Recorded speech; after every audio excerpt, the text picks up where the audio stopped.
इनका है। जब इस देश में आप किसी भी प्रकार की विडंबना है सर, जिसको जो काम दिया गया है उस काम को नहीं करता है। समस्या क्यों आ रही है? समस्या इसलिए आ रही है कि जिस व्यक्ति को जो जिस पद पे बैठा हुआ है, जिस पद की जिम्मेदारी है, उस पद की जिम्मेदारी वो दायित्व उसका निर्वहन नहीं कर पा रहा है। आप बेसिक शिक्षा मंत्री जी हैं, उनका काम है बेसिक शिक्षा विभाग की समस्या को, वो कहते हैं हम बात करेंगे। अरे जब बात करेंगे तो आप किस लिए बने हैं? आपका क्या काम है? जब सारा निर्णय ऊपर, पता नहीं कौन ऊपर बैठा हुआ है, जब सारा निर्णय ऊपर बैठे हुए लोग ही लेंगे तो नीचे के जो पद बने हैं इनको समाप्त कर दीजिए। हम कम से कम जाने तो, हमको कम से कम मालूम तो रहे कि कौन निर्णय लेता है, किस प्रकार से निर्णय लेता है। तो ये अजीब विडंबना है सर, उत्तर प्रदेश में और इस देश में। मैं दोनों की बात करूंगा। स्वास्थ्य मंत्री हैं, वो जाएंगे स्कूल चेक करने। स्वास्थ्य मंत्री हैं, वो जाएंगे स्कूल चेक करने। मैंने एक बार देखा था, स्वास्थ्य मंत्री हमारे गोरखपुर आए थे, तो मैं जब उनका पढ़ रहा था मिनट टू मिनट प्रोग्राम, तो उस मिनट टू मिनट प्रोग्राम में उनका 2-3 विद्यालय जाने का कार्यक्रम था। गजब हाल है। तो इतने विभाग क्यों बने हैं? तो हम तो सर इसी में यही नहीं समझ पा रहे हैं, इतनी अजीब स्थिति है, कोई न बताने वाला है, कोई न सलाह देने वाला है, न कोई समस्या का समाधान करने वाला है। तो गजब स्थिति है सर। विक्रम सिंह, और इनके एजेंडे में लाखों की तादाद में शिक्षक परेशान, उसकी कोई सुनेगा नहीं, वो अपनी आवाज उठा नहीं पाता। हम जैसे एकाध, हम तो मूर्ख पत्रकार अपने आप को कहेंगे, जो शिक्षा की बात बहुत जरूरी है इस देश में। अगर शिक्षा ही नहीं बचेगी इस देश खत्म हो जाएगा।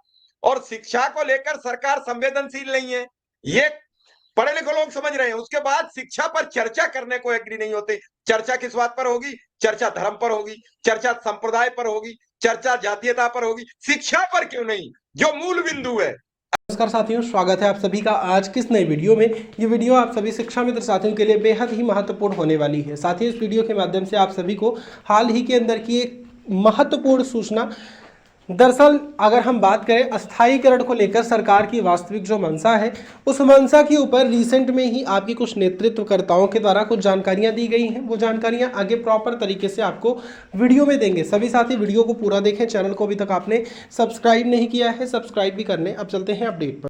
अगर शिक्षा का विकराल स्वरूप प्रस्तुत कर दिया जाए, मुझे नहीं लगता है कि किसी को काम की जरूरत है, मुझे नहीं लगता है किसी को अपने पेट भरने की व्यवस्था जुटानी पड़े। हम शिक्षा को विकराल स्वरूप नहीं देखते। हम जल शक्ति का कोई हर घर जल, हर लाखों करोड़ रुपया प्रचार प्रसार में, लेकिन शिक्षा पर प्रचार प्रसार क्यों नहीं करते? शिक्षा की बात क्यों नहीं करते?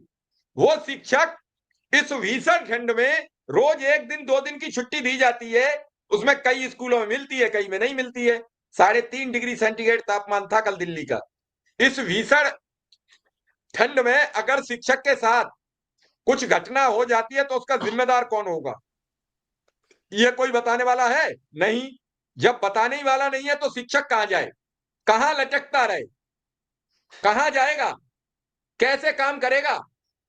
सबके सामने वही समस्या है। हमारे साथ वेस्ट बंगाल से कस्तूरबा गांधी के अमित डे जी है, हम उनका भी स्वागत करते हैं। शिक्षा मित्र संघ के प्रदेश अध्यक्ष शिव कुमार शुक्ला जी, हम उनका भी स्वागत करते हैं। क्योंकि शुक्ला जी लखनऊ में हैं, लगातार लोगों से मिल रहे हैं। पहले शुक्ला जी को सुन लें, फिर हम अमित जी के पास आएंगे। और पहले चलिए शुक्ला जी के पास आते हैं। अमित जी की बात सुन लें, क्योंकि बंगाल से हमारे साथ जुड़े हैं आज। और मैं तो चाह रहा हूं कि इस प्रोग्राम को विकराल स्वरूप दिया जाए, पूरे देश के संविदा कर्मी सम्मिलित कर दिए जाए। गारंटी देता हूं कि सबको न्याय दिलाने का जिम्मेदार बनता हूं। अमित जी, क्या कस्तूरबा गांधी की समस्या है बंगाल में? तो बीजेपी की सरकार नहीं है, वहां क्या समस्याएं हैं? गुड इवनिंग बंगाल में कस्तूरबा गांधी के। गुड इवनिंग जी। जी हाँ, गुड इवनिंग जी। हम 2011 साल से काम कर रहा है, टीचर है, ठीक है। 92 KGB में है, अराउंड 3000 पीपल आदमी काम करता है, ठीक है। और 2011 साल से कोई भी सैलरी अभी तक मतलब इंक्रीमेंट हुआ नहीं। मेरा जो सैलरी 2000 है